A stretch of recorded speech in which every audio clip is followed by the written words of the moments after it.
Shalom, puji nama Tuhan. Apa kabarnya Bapak Ibu sekalian? Luar biasa, katakan sungguh luar biasa.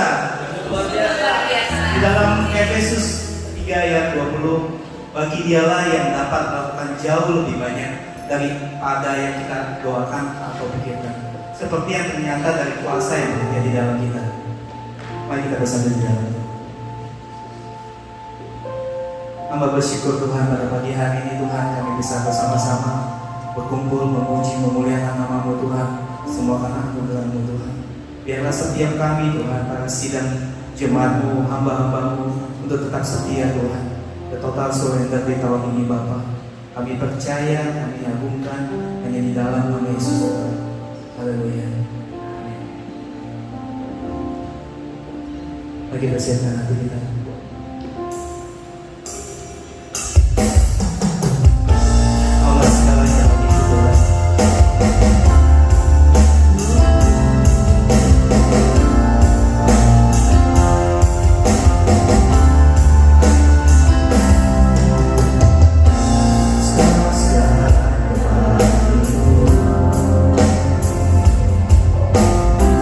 Ada yang dapat menggantikan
berdoa, Bapa yang baik, kami percaya dalam hidup ini semua karena kebaikan Tuhan. Tuhan membawa kami di minggu yang ketiga di bulan Februari 2021, semua karena kebaikan Tuhan. Terima kasih untuk waktu ini. Kami akan mendengarkan sebagian firman-Mu. Urapilah hamba-Mu, urapi kami sekalian. Selalu kami percaya berjumpa dengan Tuhan itu adalah sebuah perubahan, dan setiap orang yang berjumpa dengan Tuhan tidak akan pernah sama hidupnya. Firman-Mu akan menjadi kekuatan, yang lemah dikuatkan, yang sakit disembuhkan. Mujizat itu nyata buat setiap kami.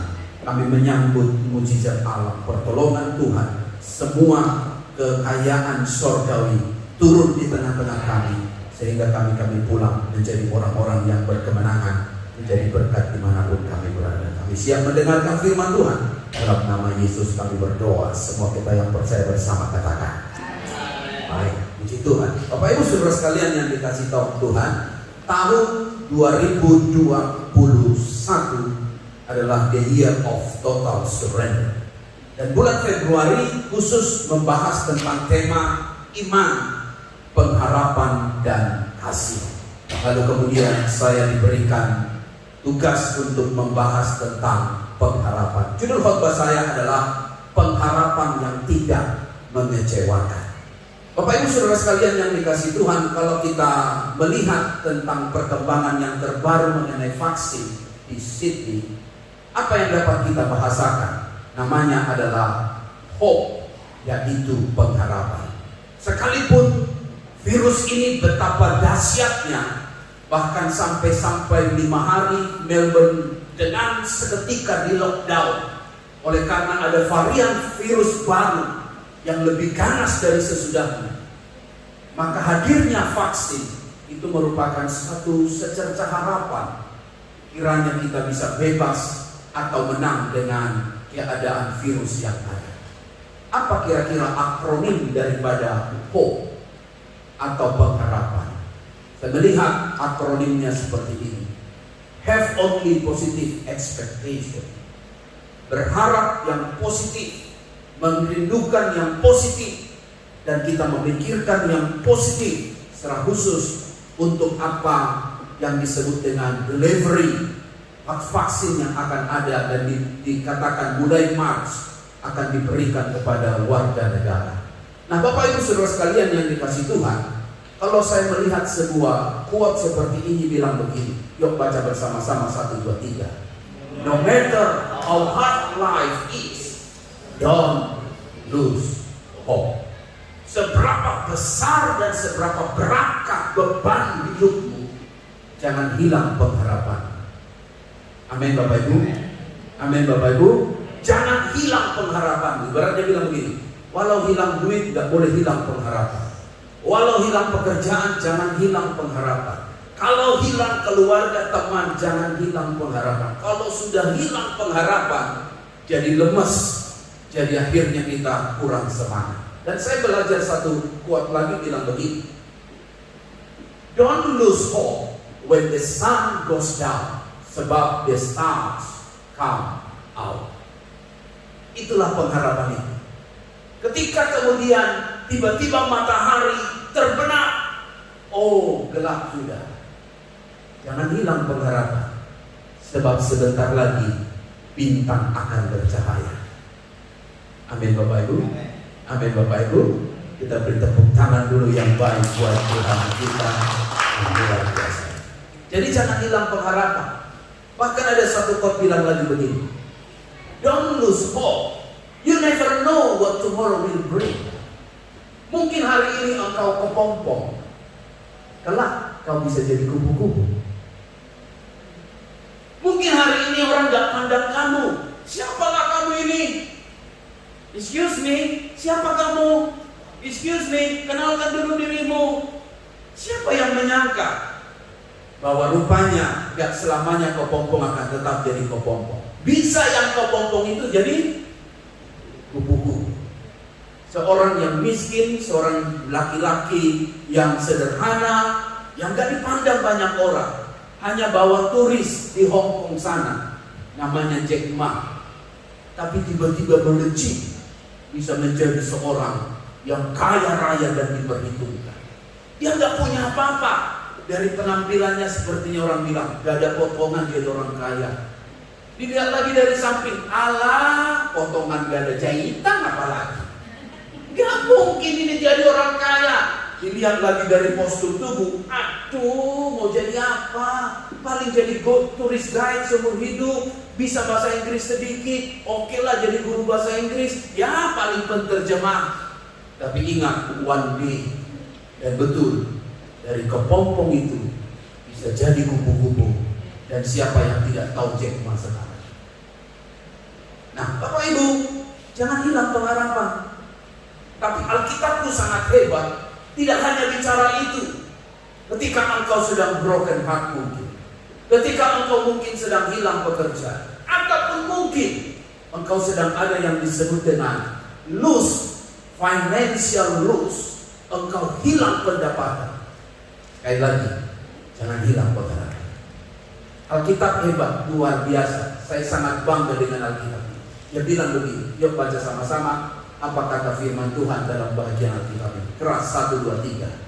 Dan sebab sekalipun tidak ada dasar untuk berharap, namun Abraham berharap juga dan percaya bahwa ia akan menjadi bapa banyak bangsa menurut yang telah difirmankan. Demikianlah banyaknya nanti. Nah, dunia aja mengerti pengharapan itu penting. Ada dasarnya berharap. Khususnya untuk cowok-cowok yang jomblo. Kan kita bilang begini, ikan kan gak seekor, bunga kan gak sekuntum. Iya kan? Banyak bunga ya? Waduh, luar biasa. Makanya kita bilang gini, ngapain lo jadi mewek gitu, baru putus pacar. Iya kan? Bunga kan gak sekuntum, patah satu tumbuh buset. Ampun, maruk banget. Patah satu tumbuh lagi. Itu yang bener. Masa patah satu tumbuh maruk banget.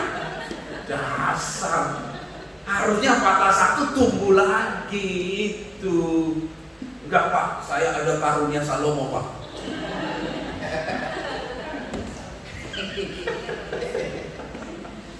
Ya Bapak Ibu, sekali lagi, dunia aja punya pikiran. Oke lah, jadi cleaning service ditolak, jadi cuci mobil ditolak, kan bisa jadi Uber Eats, driver.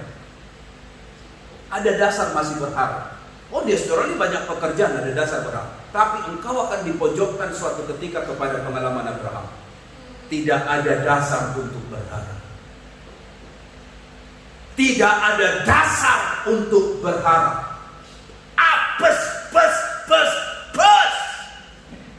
Tidak ada dasar untuk berharap. Tapi kita harus hormat Abraham untuk kita berkata begini, sekalipun tidak ada dasar untuk berharap, namun Abraham berharap juga dan percaya. Sekalipun tidak ada dasar untuk berharap, tapi saya tetap berharap dan percaya. Masih ada Tuhan, masih ada mujizat. Masih ada doa, masih ada pertolongan. Masih ada kuasa Tuhan yang bisa membalikkan keadaan yang awalnya tidak baik. Tuhan bisa buat baik. Karena saya punya Tuhan. God is good all the time. And all the time God is good.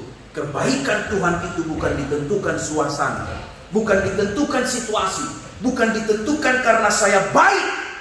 Tapi kebaikan Tuhan itu ada di dalam dirinya Tuhan itu sendiri.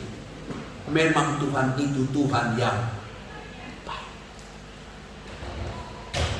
Hari ini mari saya drive Bapak Ibu kepada 3 bahagian cerita tentang pengharapan. Yang pertama, Bapak Ibu tahu tentu kisah tentang perempuan Kanaan. Yuk baca sama-sama pada screen dengan keras, 1, 2, 3. Tetapi perempuan itu mendekat dan menyembah Dia sambil berkata, Tuhan, tolonglah aku. Tetapi Yesus menjawab, tidak patut mengambil roti yang disediakan bagi anak-anak dan melemparkannya kepada anjing. Ini ibu ini statusnya orang Kanaan, artinya bukan orang Yahudi, orang asing. Yang kedua, dia datang dengan kebutuhan yang sangat besar. Anaknya perempuan kerasukan setan. Saya tahu pasti dia sudah pergi kemana-mana cari pertolongan, gak ketemu. Gimana anak ini bisa baik? Yang ketiga, bahwa dia seorang wanita. Seorang wanita ketemu laki-laki di zaman itu ada border yang besar, gak bisa sembarangan. Ketika Yesus berkata, tidak patut mengambil roti yang disediakan bagi anak-anak dan melemparkannya kepada anjing. Tahukah Bapak Ibu, binatang yang paling hina, yang paling jijik bagi kaum orang Yahudi adalah anjing. Makanya Goliat berdiri dan merendahkan Daud, berkata, anjingkah aku sehingga engkau datang membawa tongkat. Itu bicara tentang satu penghinaan. Yesus sedang bilang begini, engkau gak layak untuk ditolong, engkau gak pantas ditolong, engkau serupa seperti anjing. Bisa Bapak Ibu bayangkan, gak ada dasar lagi untuk berharap. Tidak ada lagi pintu untuk dia bisa masuk, untuk bisa bilang begini, aku kan wanita, aku kan butuh anakku disembuhkan. Bukan untuk saya minta itu, aku butuh. Tidak ada lagi ruang untuk dia bisa masuk. Tapi hebat Bapak Ibu, kita harus angkat topi salut dengan wanita ini. Kalimatnya dia bilang begini, baca bersama ayat 27. Kata perempuan itu, benar Tuhan, namun anjing itu makan remah-remah yang jatuh dari meja Tuhan. Oh, hebat, luar biasa ini. Untuk saya mau katakan satu kalimat sederhana yang bilang begini, apapun itu, kalau itu dari Tuhan, pasti yang terbaik. Sekalipun itu remah-remah, sekalipun itu sisa-sisa, sekalipun itu sesuatu yang hanya bisa masuk ke tong sampah, tetapi apapun itu, sekalipun itu remah-remah, asal dari tangan Tuhan, itu pasti yang terbaik. Itu pasti yang terbaik. Dan akhirnya wanita ini mendapatkan apa yang diminta. Ini saya mau katakan kepada Bapak Ibu di hari yang indah ini. Musa menganggap, ingat, dia menolak disebut anak putri Firaun. Yang kedua, dia lebih suka menderita sengsara dengan umat Allah. Dia menganggap penghinaan dengan Kristus itu jauh lebih mulia daripada kemegahan istana Mesir, istana Firaun. Mari kita ubah mindset kita Bapak Ibu. Seperti Jeffrey Chandra bilang begini, lebih baik aku menderita di dalam Kristus daripada aku menderita di luar Kristus. Kitab Mazmur bilang begini, kemalangan orang banyak itu sangat banyak, tetapi Tuhan meluputkannya. Apapun yang engkau alami, selagi engkau masih ada di dalam tangan Tuhan, jangan takut. Katakan amin. Katakan amin. Kalaupun engkau sedang jatuh bangun dalam perkara kehidupan lamamu, seperti iman yoyo mungkin up down, banyaknya down dibanding upnya. Kau bilang, Tuhan sampai kapan aku keluar dari manusia dosa ini? Asal engkau masih ada di dalam tangan Tuhan, saya yakinkan Anda aman bersama dengannya. Amin Bapak Ibu. Amin Bapak Ibu. Walaupun itu remah-remah, asal saja dari tangan Tuhan, itu yang terbaik dari Tuhan. Jangan bilang begini, kok dia itu bisa menipu, bohong kiri, bohong kanan, dia itu main judi, kok kaya, aku ini lurus-lurus, kok begini-begini aja. Jangan engkau silau dengan hal itu. Rezekimu sudah ditentukan oleh Tuhan. dan hidupmu benar di hadapan Tuhan, dan itulah kekayaan kita. Amin Bapak Ibu. Jangan bilang dia itu bohong, dia itu korupsi, dia itu. Alkitab kita berkata seperti Yeremia dan Yesaya, mereka seperti sekam yang hari ini ada, besok lenyap. Tetapi rezeki anak Tuhan senantiasa turun temurun Tuhan pelihara. Beri tepuk tangan dulu yang meriah buat Tuhan kita yang hebat. Nah Bapak Ibu Saudara sekalian, yang kedua kita belajar dari perwira Romawi ini. Kata Yesus, ketika Yesus masuk ke Kapernaum, datanglah seorang perwira mendapatkan dia dan memohon kepada. Yuk baca sama-sama 1, 2, 3 ayat 6. Tuhan, hambaku terbaring di rumah karena sakit lumpuh dan ia sangat menderita. Yesus berkata kepadanya, aku akan datang menyembuhkannya. Ini agak manis. Tetapi saya tahu bahwa dia ini adalah orang Romawi. Orang Romawi itu selalu gak menjadi orang yang utama di kelompok mata orang Yahudi. Sekalipun mungkin dia orang berpengaruh, tetapi tetap dia tahu dia orang asing. Apalagi dia datang membawa penyakit kebutuhan hambanya. Saya kurang tahu, tapi bisa saja penafsirannya, hambanya ini mungkin orang Yahudi juga. Tetapi ada yang sangat menarik ketika dia berkata kepada Tuhan, ayat yang ke-8. Tetapi jawab perwira itu kepadanya, Tuhan, aku tidak layak menerima Tuhan di dalam rumahku. Katakan saja sepatah kata, maka hambaku itu akan sembuh. Dia tidak menerima penolakan, tapi dia memunculkan satu keyakinan. Gak perlu banyak, cuma sepatah kata saja. Kalimat sederhana saya bilang begini, tidak perlu banyak firman kalau itu hanya mengubah otak, namun tidak mengubah iman. Bukankah seringkali kita bilang begini, kalau saya banyak dengar khotbah saya akan lebih kuat. Kadang-kadang Bapak Ibu, kuatnya jadi Farisi dia. Apa-apa ayat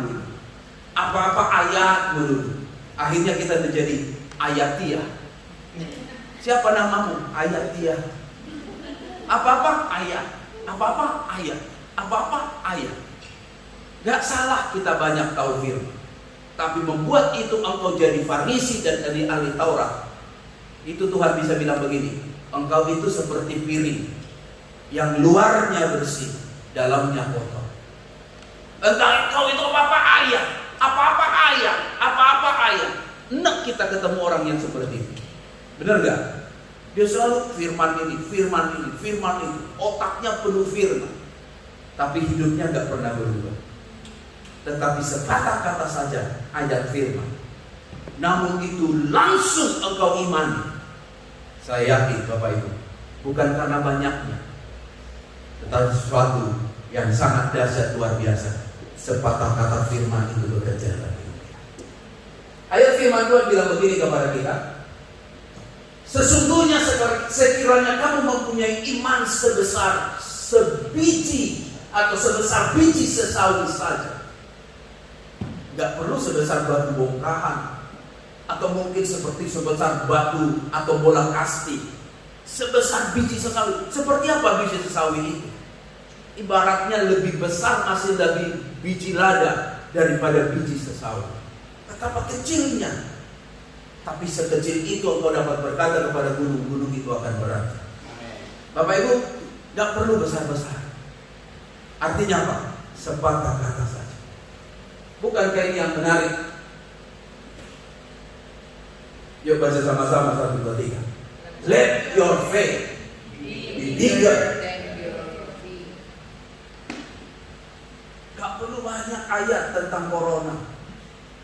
Kalau hanya kau tetap takut, mau dikasih ayat puluhan pun, kalau kau takut, tetap juga gak jadi apa-apa. Betul Bapak Ibu? Bilang dengan sebelah, Jangan takut, bilang dengan dia. Yang bilang dengan Anda jangan takut, bilang kau juga hari-hari hand sanitizer, hari-hari hand sanitizer. Jangan seperti Cak Lontong punya cerita.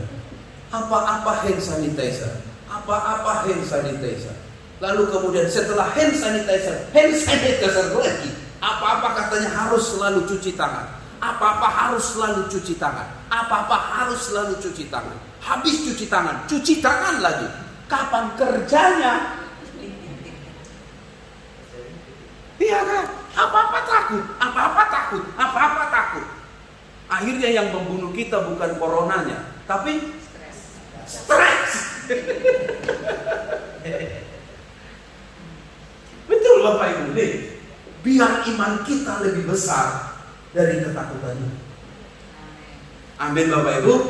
Saya tidak merendahkan yang disebut masker. Saya tidak melihat orang masker kurang beriman. Bukan itu. Itu bukan pembahasan saya. Ketika Bapak Ibu ada di situasi sekarang ini, kita mengerti sekarang, kita nggak boleh takut. Kalau kita takut, itu yang membuat imun tubuh kita jadi lemah. Betul kan Bapak Ibu? Tadi istri saya baru bersaksi. Kokonya itu kan koko saya. Koko dia, koko saya. Saya sebenarnya koko Riko. Nah, abang lah kira-kira begitu kan. Tapi adik saya namanya si Koko. Adik saya namanya Koko Jeremia. Jadi walaupun dia kecil tetap saya panggil. Abang saya itu namanya Fernando satu, yang kedua Greg Muller, keren namanya. Oh.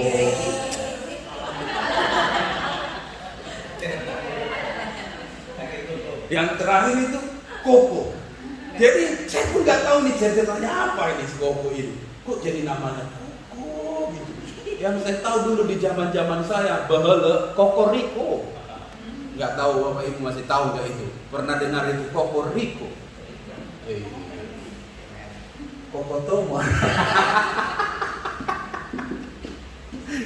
Jadi sakit, dicek, dia lagi kerja di tugas di Makassar, dicek positif corona.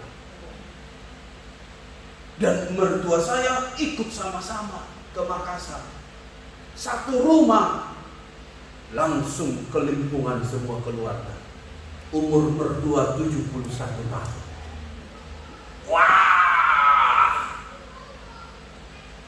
Mau nggak mau, langsung telepon punya telepon, pendapat punya pendapat, diputuskan harus cari tempat, jangan di rumah. Jangan di rumah sakit juga, tapi harus isolasi mandiri. Hotelkah di mana tempat? Mertua panik karena usia 71 tahun toh.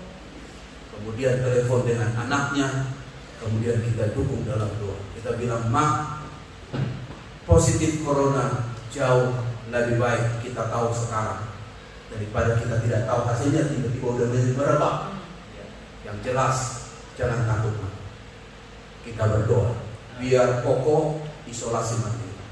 Dan ketika isolasi mandiri, dia bawa laptopnya, dia masih mengerjakannya, dia kerja di sebuah bank di Makassar sana, dan dia buat dengan baik. Kita support mertua ini 71 tahun. Kita bilang, "Ma, kuat Ma, Ma, kuat Ma." Dia pun mulai panik karena satu rumah cuma mereka berdua. Lalu kemudian kita doakan. Dan betul Bapak Ibu, kita beri semangat, kita bilang hati yang gembira adalah obat. Karena obat untuk corona ini belum ada sama sekali. Malah yang dikasih obatnya cuma vitamin C sama Panadol. Kalaupun ada obat yang lain, itu bukan untuk corona punya, hanya untuk meningkatkan imunitas badan diri ini. Lalu obatnya dari mana? Sebanyak besar pun uang kita, belum ada obatnya sampai sekarang. Dan puji Tuhan sudah 14 hari berlalu, lalu kemudian dites, Koko saya akhirnya negatif. Kita terus doakan, termasuk mertua saya. Dan kita doakan.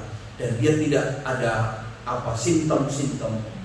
Rupanya kalau kita ada simptom-simptom itu baru kita cek. Tapi jangan belum ada simptom, udah tolong cek dulu gua positif enggak? Enggak. Karena ada satu jemaat, dia bilang begini, Pak Pendeta, untuk cek itu kalau ada gejala. Kalau tidak ada gejala, nggak perlu cek. Sebab banyak orang sekarang paranoid. Baru batuk, udah langsung cek. Belum tentu. Seperti ada pernah orang pacaran, tiba-tiba bapaknya batuk. Bapakmu batuk. Batuk lagi bapak. Bapakmu kok batuknya 2 kali?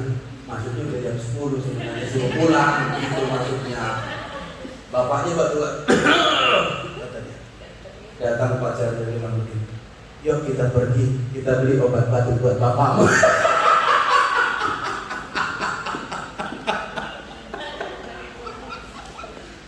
Bapaknya keluar pintu, dia bilang, "Woi, batuk itu artinya udah jam 10."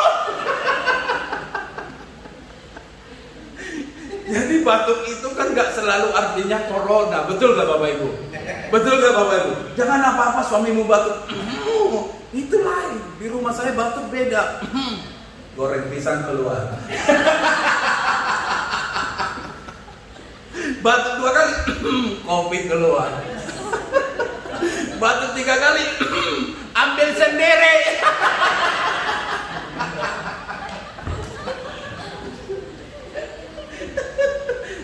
Jadi saya maksudnya, jangan jadi paranoid. Amin Bapak Ibu. Amin Bapak Ibu. Jangan jadi paranoid. Kalau kita sudah jadi paranoid, takut, akhirnya apa? Depresi. Kok kejang-kejang? Kenapa gue ini? Olahraga. Ini jadi paranoid. Sekali lagi, let your faith, biarkan imanmu lebih besar daripada ketakutan. Amin. Amin. Amin. Oh saya sakit jantung Pak, kok jantung saya berdetak? Anda belum tahu ya khotbahnya si Deddy Basir itu. Siapa? Deddy Basir itu. Iya. Kalau jantung berdetak kuat, hanya ada 2 tandanya. Yang pertama, Anda sedang jatuh cinta. Kalau lagi berdebar kuat, hanya ada 2, jatuh tempo.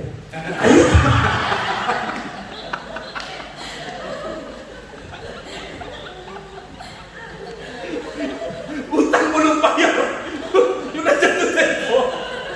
Mobil ulang tahun, harus bayar reko 1.000.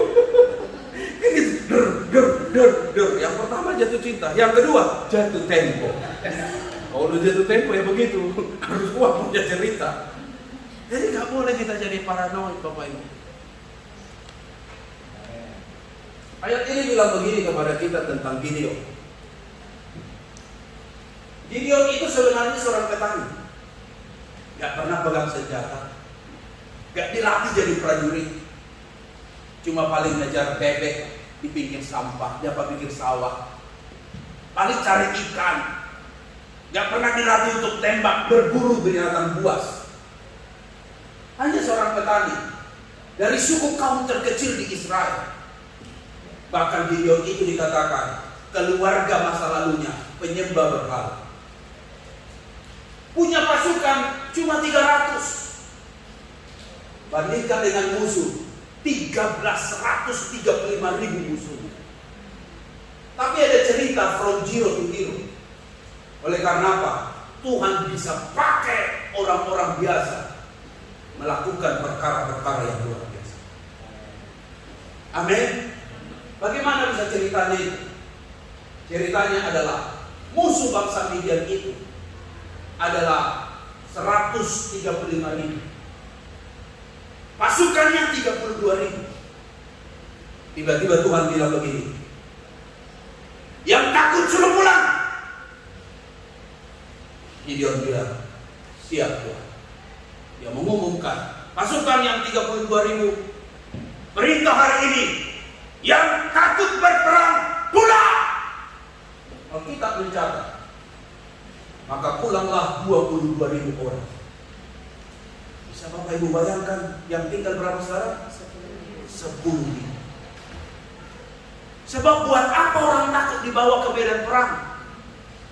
Untuk apa dibawa seorang yang takut melawan musuh? Ketakutan bukankah artinya kalah sebelum berperang? Dan aneh tapi nyata, 22.000 pulang karena mereka takut dan dengar. Tapi firman Tuhan tidak berhenti di situ. Tuhan bilang lagi, terlalu banyak Gideon, suruh mereka turun minum. Suruhlah turun minum. Tidak ada cluenya tentang minum itu. Semua bebas minum. Tuhan bilang kepada Gideon, kumpulkan orang yang membawa air ke dalam mulutnya. Pisahkan dengan orang yang tidak membawa air ke dalam mulutnya alias minum seperti anjing.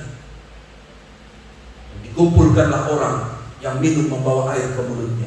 Jumlahnya 300 orang. Tuhan berkata, dengan 300 orang itu kau akan membawa dan mengalahkan bangsa Midian. Luar biasa Bapak Ibu. Jumlah musuh 135.000. Pasukan Gideon hanya 300 orang. Jangan anggap kecil. Kalau disertai Tuhan, yang mustahil menjadi tidak mustahil. Kalau ditolong Tuhan, kalau campur tangan Allah ada di sana. Dan benar, Midian dikalahkan. Kisah 5 roti 2 ekor ikan kita tahu bersama. Mereka meragukan, cuma ini kok 5 roti 2 ekor ikan, bisa bikin apa? Maka mereka mulai berkata, sudah malam, tidak cukup dengan 200 dinar cari makanan buat mereka. Lebih parah lagi murid yang lain bilang, suruh aja mereka pergi. Ngapain capek-capek buka restoran food court buat mereka? Jumlah mereka sangat banyak. Tapi perhatikan Bapak Ibu, yang kecil itu di tangan Tuhan diangkat ke atas, diucapkan syukur. Anda bisa percaya atau tidak, tapi Alkitab mencatatnya bisa makan 5.000 orang, laki-laki saja. Sisa berapa? Hidup ini nggak selalu harus banyak baru kita bisa memberi. Harus ribuan baru kita bisa semangat. Harus melimpah baru kita bisa bergembira. Tidak. Dari yang kecil saja sepatah kata firman. Amin Bapak Ibu. Amin Bapak Ibu. Hanya WhatsApp yang datang ke handphone kita, firman, tapi engkau mengimaninya, maka saya percaya berkat itu, mujizat itu akan terjadi dalam hidup kita. Amin. Hanya sederhana saja.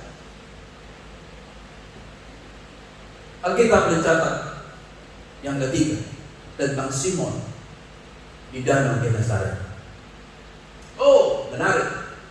Baca bersama ayat yang keempat. Setelah selesai berbicara, dia berkata kepada Simon, apa? Bertolaklah ke tempat yang dalam dan tebarkanlah jalan untuk menangkapnya. Simon menjawab keras, Guru, telah sepanjang malam kami bekerja keras dan kami tidak. Ini hopeless sudah, gak ada harapan. Sepanjang malam. Yang ngomong ini bukan tukang kebun, bukan tukang kayu. Yang ngomong ini nelayan. Berarti kalau dia sudah ngomong kayak gitu, itu atas dasar experience, pengalaman yang sangat hebat. Guru, telah sepanjang malam kami bekerja keras, kami tidak nangkap apa-apa. Alias gak ada harapan lagi. Ikannya sama sekali gak ada. Udah sepanjang malam dah. Tapi Tuhan bilang begini, tetapi karena engkau menyuruhnya, Tuhan suruh mereka, aku akan menebarkan jalan. Hebat. Resultnya berbeda. Pulang mereka, jalannya penuh dengan ikan. Mujizat mereka lah. Karena itu satu hal. 1 ons ketaatan jauh lebih penting dari 100 am doa. Oh berarti Pak Greg gak perlu doa dong? Jangan begitu bos.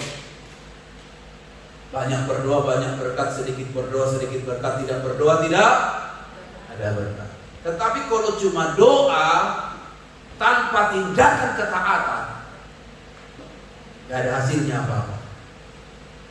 Jauh lebih penting 1 ons ketaatan daripada 100 am doa. Karena ketaatan itu adalah sesuatu yang sangat penting. Wow. Kita beri tepuk tangan dulu buat Tuhan kita yang luar biasa. Buku ini pernah tentu saya buat slideshow dengan Bapak Ibu tentang ini. I have question. I believe, but I have question. Ini pengalaman kita Bapak Ibu. Saya percaya, tapi saya punya pertanyaan. Udah sepanjang malam guru, gak mungkin ada ikan. Saya ada pertanyaan, gua ini kan nelayan, kamu itu kan cuma tukang kayu. Yang tahu ikan itu siapa? I believe, but I have question. Saya sangat sadar Bapak Ibu, gak semua pertanyaan di hidup ini bisa dijawab. Tapi ketaatan itu adalah mutlak dalam hidup kita. Amin Bapak Ibu. Amin Bapak Ibu. Kok kalian mau datang ke gereja hari Minggu begini? Kan gak ngerti. Bukankah 2 jam di gereja bisa dapat uang di luar sana $100 atau mungkin minimal $50. Tapi ngapain ke gereja? Gak ngerti. Tapi aku mau taat. Karena saya tahu Tuhan mau saya datang ke gereja minggu ini. Karena masa dia kasih sudah 7 hari, 6 hari kerja, masa hari Minggu masih kerja lagi? Betul Bapak Ibu? Betul Bapak Ibu? Tuhan udah kasih 6 hari, maruk amat gua, rakus amat gua, serakah amat gua. Masa cuma dia minta 2 jam hari Minggu ke gereja? Masih ada alasan-alasan.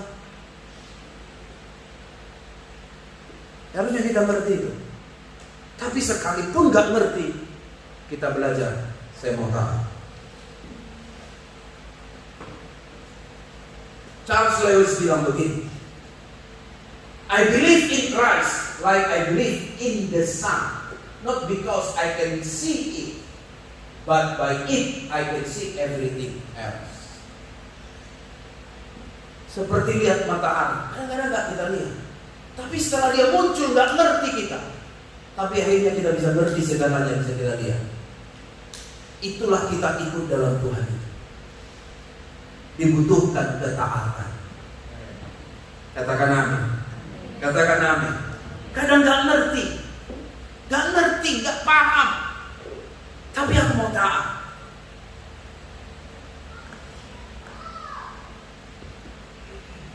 Ishak dikorbankan. Tuhan minta anakmu yang tunggal yang kau kasihi. Muncul pertanyaan kita, mengapa yang diminta Ishak? Seharusnya diminta Ismail aja, kan selesai, sejarah hitam itu bisa dipotong, kan beres. Kalau Ismail mati kan akhirnya, oh udah mati, udah itu masa lalu. Ini enggak. Dan Ishak itu harus dibakar, korban bakaran. Bukan diminta Ishak itu akan menjadi nabi, untuk menjadi najir Allah. Bisa saja ia bisa hidup, gak harus dikorbankan, harus disembelih, harus dikorbankan. Muncul banyak tentu pertanyaan. Tapi Abraham sekali lagi hebat. Dia taat. Semua katakan taat. Semua katakan taat. Sekalipun yang diminta yang dikasihi. Sekalipun dia gak minta Ismail, dia minta Ishak.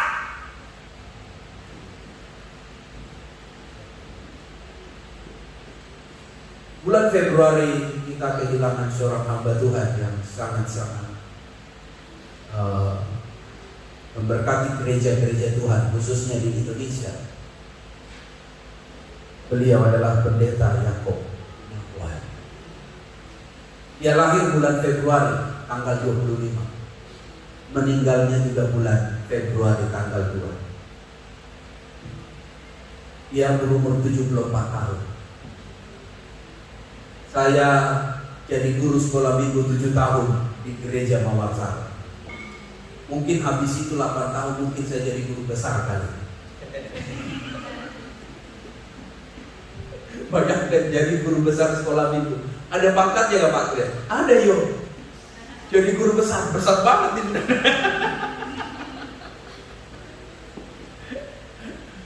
Dan saya bergereja di gereja ini waktu di Jakarta.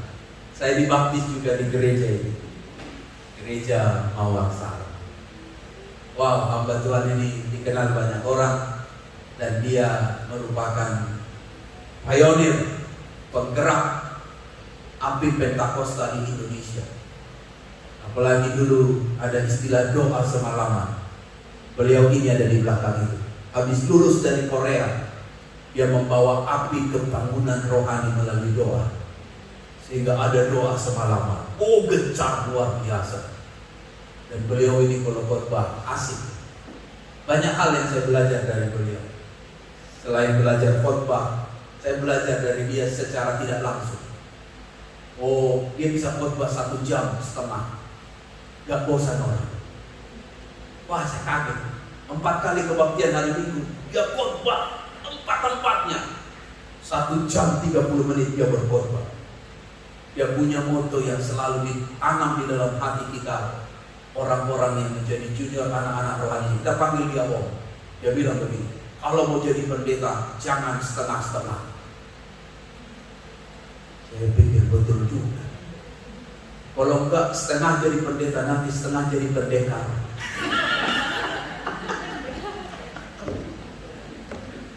Jadi kami belajar itu betul-betul. Tahukah Bapak Ibu, gereja-gereja manapun, pasti Yuki mungkin tahu, sudah ada love gift untuk namanya guru sekolah minggu, termasuk singers dan WR. Tapi di gereja Mawarsara betul-betul pengabdian Pak Iwan.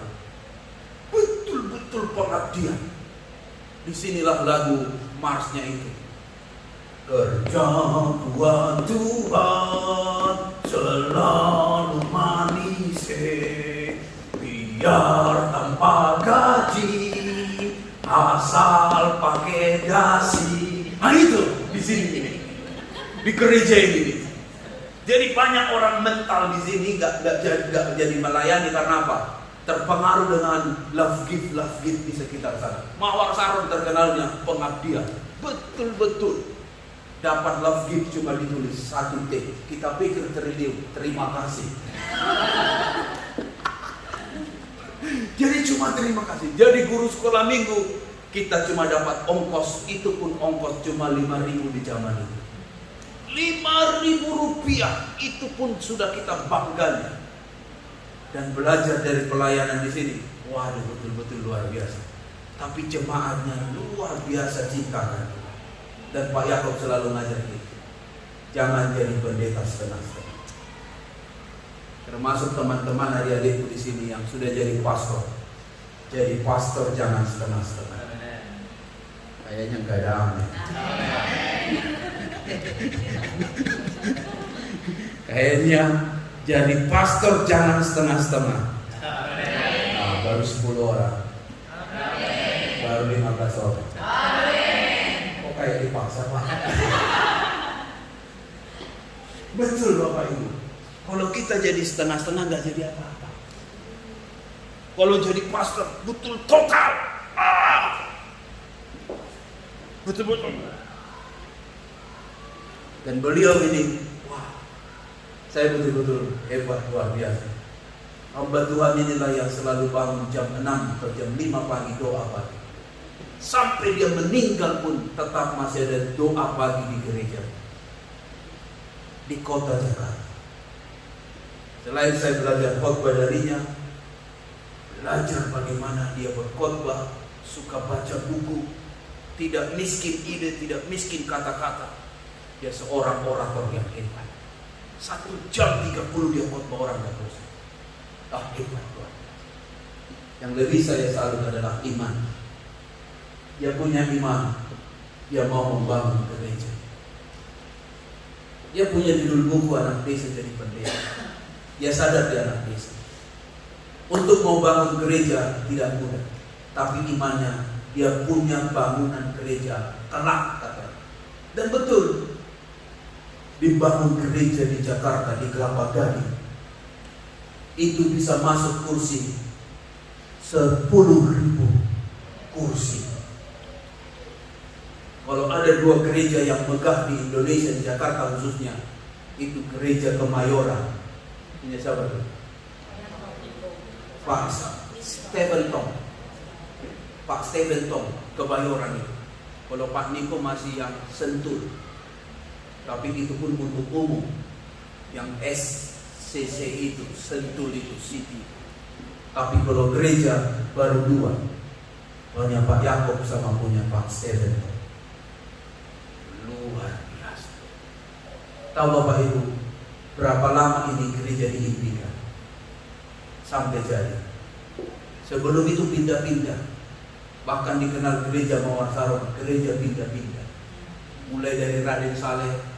Kalau Bapak Ibu tahu Raden Saleh, itu Raden Saleh Jakarta Pusat di Balperum situ.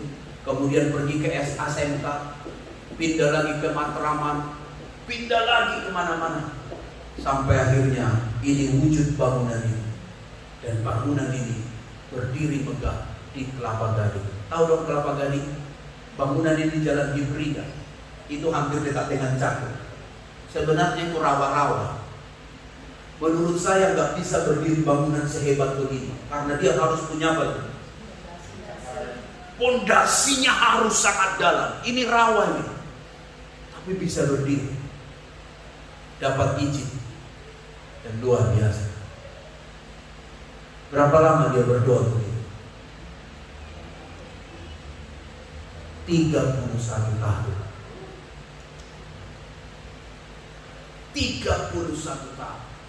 Terus berdoa, tumpang tangan, tumpang tangan, tumpang tangan. Di gereja inilah yang ada disebut formulir doa.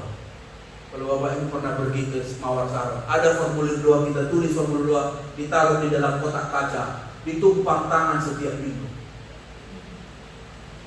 Dan dia punya moto itulah, banyak berdoa, banyak berkat. Sedikit berdoa, sedikit berkat. Tidak berdoa, tidak ada berkat. 31 tahun dia taat, mengimani, mengimpikan, dan berdirilah gereja itu. Dan luar biasa. Pak Haryono, Pak Iwan, kapan kita punya gereja?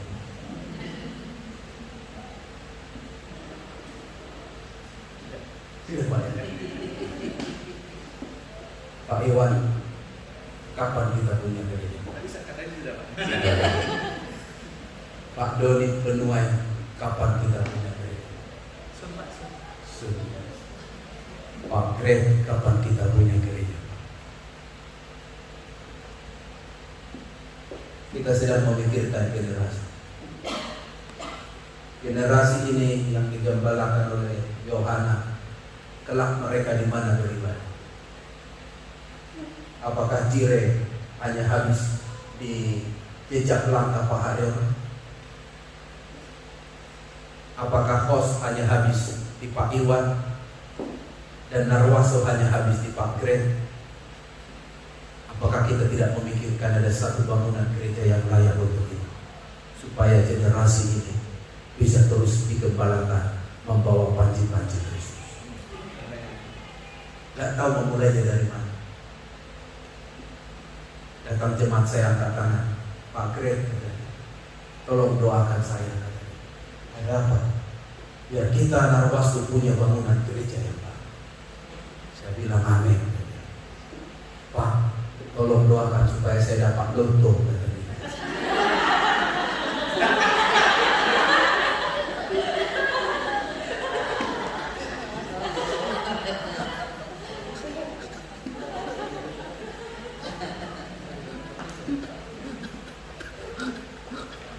lemas saya. Lemas saya. Jadi dia suruh saya mendoakan lotonya, supaya lotonya dapat. Lemas saya. Aduh, lemas. Saya sudah berpikir, andailah dapat loto itu dan berdiri satu bangunan Narwastu.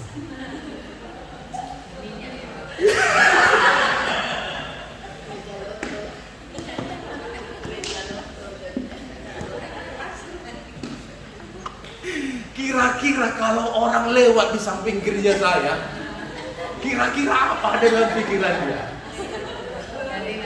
Kira-kira apa pikiran dia? Pasti bilang, saya mau masuk ke gereja ini, mau minta nasihat bagaimana mendapatkan loto. Kira-kira minimal itulah dapat dalam pikiran dia. Selain dia bilang gereja ini gereja loto, pasti dia bilang, saya mau didoakan oleh Pak Greg. Sambil didoakan, saya mau keluarkan nomor loto saya di sampingnya. Mungkin saja dapat ini. Dan lama-lama saya khotbah. 3 tahun kemudian, ibu itu datang lagi. Dia bilang, ya salah juga ya Pak. Masa gereja Narwastu dapatnya dari loto? Katanya. Puji Tuhan, 3 tahun saya berhasil Pak. Mengubah cara pikirnya. Untuk saya bilang, betul Bu, kita ada iman bangunan gereja. Tapi janganlah dari yang itu Bu, saya bilang. Iya betul Pak. Kalau bisa kita buat fundnya, dana bangunannya. Saya bilang, baik. Pak Iwan kan yang ajar kita. Jangan berdoa, jangan mau bertindak jangan engkau berdoa kalau engkau tidak mengerjakan yang kau doakan. Kira-kira begitu kan Pak Iwan? Kalau sudah berdoa untuk bangunan, kau harus buat fundnya untuk bangunan itu. Kaget saya minggu yang lalu. Istri saya telepon, kasih tahu saya, telepon. Sayangku, kata dia, biasalah, Dalil. Kalau udah dibalang sayangku, itu Indomie udah kayak rasa spaghetti. Ada apa, saya bilang? Ada jemaat yang tanya, kira-kira Narwastu butuh apa, katanya. Rupanya ada jemaat juga yang nanya gitu. Dan baru kali itu pendeta bingung mau jawab apa. Dan saya tidak tahu mau jawab apa. Diam saya 1000 bahasa Pak. Butuh apa ya? Saya mikir dulu. Saya bilang sama dia, saya nggak tahu mau jawab apa. Rupanya kadang Tuhan kagetkan kita untuk satu pertanyaan yang seperti itu. Baru kali ini saya khotbah tentang bangunan. Ya jangan-jangan nanti untuk itu. Saya bilang, akhirnya saya buat bahasa halusnya. Coba tanya ibu itu, apa yang digerakkan Tuhan untuk dia bangun apa? Dia mau sumbang apa? Saya bilang. Tetapi pertanyaan itu harus juga bisa saya jawab kalau datang kedua kali. Kalau datang langsung saya bilang, kita mau beli bangunan. Ya jangan-jangan nanti kita bisa bangun sama-sama ya Pak Harun kan? Kalaupun itu butuh 31 tahun, tidak apa. Yang penting bisa berdiri dan untuk kemuliaan nama Tuhan. Amin. Amin. Saya percaya itu perlu ada ketaatan. Pak Yakub meninggalkan kita dengan warisan. Sekarang gereja itu digembalakan oleh anaknya, namanya Yohanes Nahuai. Banyak hal saya belajar dan tentu Bapak Ibu bicara akronim HOPE muncul juga ini. Apa? T, positive opportunity. Apa? Jangan bilang begini, alah, kapan Cire mau punya bangunan? Mimpi kali, ya. Kapan Narwastu punya bangunan? Bullshit, bohong. Pos, jangan. Kadang-kadang bermimpi itu seperti Yusuf, dia nggak ngerti. Tiba-tiba dia mimpi ada bintang, ada bulan sujud menyembah ke arah. Ada 11 tangkai itu sujud menyembah kepada dia nggak ngerti. Rupanya dia akan menjadi orang penting di kerajaan Mesir karena merendahkan kesempatan dan ilmu. Sedikit ketaatan bisa saja nanti yang engkau mungkin rendahkan Tuhan pakai dengan dahsyat luar biasa. Kita bekerja di ladang Tuhan yang luar biasa. Amin. Amin. Pikirkan hal-hal yang luar biasa. Dan saya percaya Cire, outside sacrifice, penuai, pagre, kita darwasu, pasti kelak akan ada bangunan kita. Entah bangunannya bentuk kayak mana pun saya tidak tahu, belum kebayang. Entah mungkin kayak kandang ayam pun saya tidak tahu. Ataupun mungkin seperti banglo, nggak tahu saya. Seperti mungkin besar, nggak tahu saya. Yang penting kita harus bermimpi. Mimpikan yang besar akan. Sampai 31 tahun bisa terjadi. Hope, bicara, think positif, opportunity. Sudah beri tepuk tangan yang meriah. Mari kita angkat tangan kita di hadapan Tuhan, tumpangkan tangan kita. Kalau sementara umatmu pulang, bahkan yang ada di online service juga boleh mengalami kebaikan Tuhan. Bapak Ibu yang dikasih Tuhan, pulanglah dengan pengharapan yang baru, dengan berkat yang besar dari Allah Bapa, cinta kasih dari Tuhan kita, Yesus Kristus mengutus Tuhan di dalam Roh Kudus, menyertai Bapak Ibu Saudara sekalian, sekarang bahkan sampai selama-lamanya. Mari semua kita berkata, Amin. Haleluya.